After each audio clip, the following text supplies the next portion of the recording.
If you have some eggs in the house, then you got a frittata.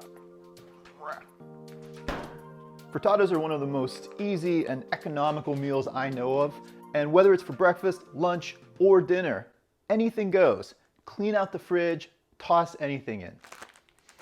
Eggs are the only real must-have, and then everything else is completely up to you and random. Cheddar and broccoli, you could do toast and sausage, peppers and onions, kimchi and scallion. Today I have some mushrooms, part of a zucchini, some white beans I made earlier in the week, one last turkey cheddar brat, and a little bit of cheese. Delicious. I found a green onion as well. So everything that needed it got a little wash, and now we're gonna do a little chop. Just rough chop for everything.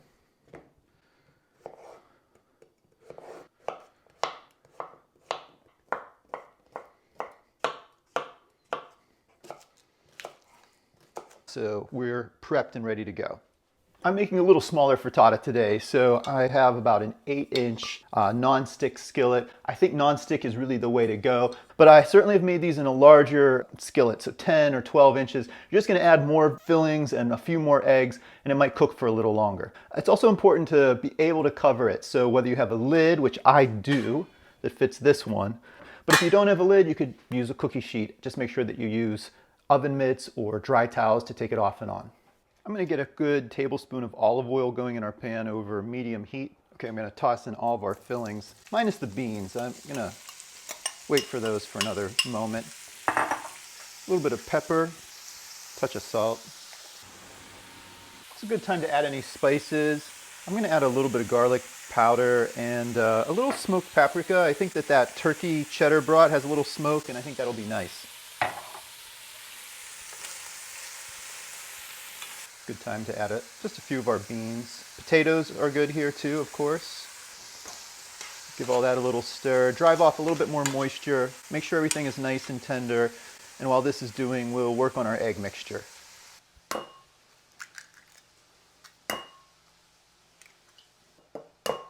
I think 3 eggs today is plenty for our little pan. And then I always like just a tablespoon of milk or water would be fine, just to add a little bit more steam. A little bit of salt and pepper here as well. This is a great time to add fresh herbs. I actually held back some of the scallion greens, so I'm gonna put those in right now to give our eggs that little fleck of green. And then one thing that I always like, this is just my personal preference, is just a little hit of Parmesan cheese if you have it. I think that adds a nice little umami hit. And we'll give this a little beat up. And that's our egg mixture. I'm gonna make a nice sort of even layer of all of our fillings here. All right, that's all looking really good. Time to add the eggs. I love how they sort of work their way into everything. I'm gonna add just a little bit of cheese over top. And then we're gonna keep this all on the stovetop. Sometimes you see folks throw their frittata in an oven, but what I'm gonna do is toss on a lid, just lower the heat slightly. We're gonna let this go for about 6 to 8 minutes, or until it puffs completely in the middle and the egg is fully set. No stirring now. Okay, it's been about 8 minutes. Let's give it a check. Oh, it's really nice and puffed on the sides. Got a lot of cheese going on. Still a little soft in the middle. I'm gonna give it another 2 or 3 minutes. Okay, it's been about 10 minutes. Let's give it a check. Ooh, that's hot. Look how nice and puffed it is, not only on the sides, but in the middle. Our cheese is melted nicely. I'm gonna take it off of our heat. I'm actually gonna keep it covered and let it cool down off the heat. It'll actually help release from the pan. Oh, hello, beautiful. Okay, it's been a couple minutes. Our frittata has really pulled away from the pan, and this, just giving it a few minutes to sort of rest and let all those proteins from the eggs relax really helps to release it. I like a sort of a rubber spatula and get it out onto whatever surface you're going to cut it on. That is beautiful. This 8-inch frittata would probably give me about 4 slices for breakfast, or I'd probably serve half of it to 2 people for a dinner. I found some parsley out back. I think that might be good to top it with. Any fresh herbs here are great, and I cannot wait to slice in. Still nice and hot. Slices so well.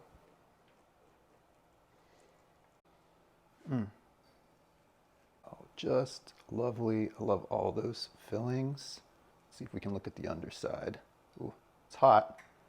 We get a nice crust underneath. Ooh, just love that. Let's see if all these guys would fit on one plate.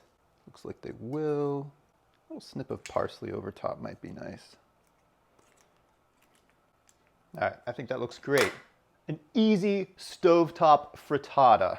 Grab and go for breakfast for an easy reheat, or even an elegant dinner with a nice side salad. I think anybody should know how to make a frittata so simple on the stovetop with all the stuff you already have at home. I hope you try it out. Just a little piece. Oh, I love how they hold together. And check out that nice crust. Normally, I don't love an egg that's actually browned when you scramble it, but in this case, it's just actually so delicious with all those fillings on the bottom. So good. Remember, you can make any combo you want. This is just the stuff I had in my fridge today. So if you got the eggs, you got a frittata.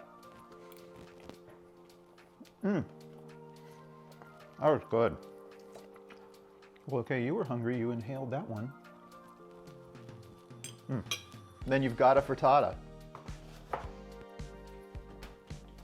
And then I'll toss in our... This was just my... Get adventurous. Stop falling down on the table.